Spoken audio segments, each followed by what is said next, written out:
عليكم، ان شاء الله تكونوا لاباس. فيديو اليوم راح يكون تعلم اللهجه الجزائريه.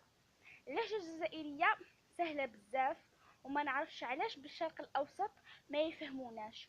في هذا الفيديو رايحين نشوفوا جمال وبساطه اللهجه الجزائريه. اللي حاب يتعلمها يجيب ورقه وقلم ويكتب الكلمات. كيف حالك؟ وش راك؟ بخير الحمد لله.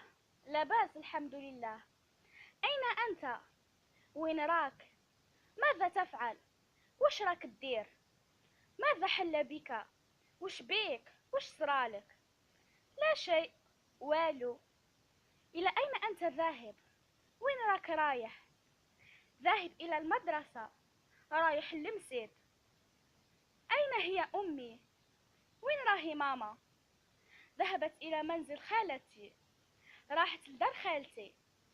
ماذا يفعل أبي؟ وش راه يدير بابا؟ أبي ذاهب إلى السوق بسيارة. بابا رايح للسوق بالطوموبيل.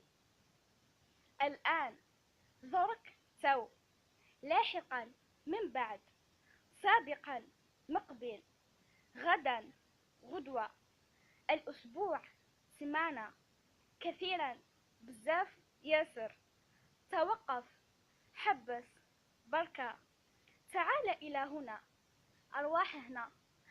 وهذا هما كلمات اليوم. إذا حابين تتعلموا كلمات أخرين ديروا لي في الكومنتات تحت، وما تنسوش ديروا لايك. نحبكم بزاف.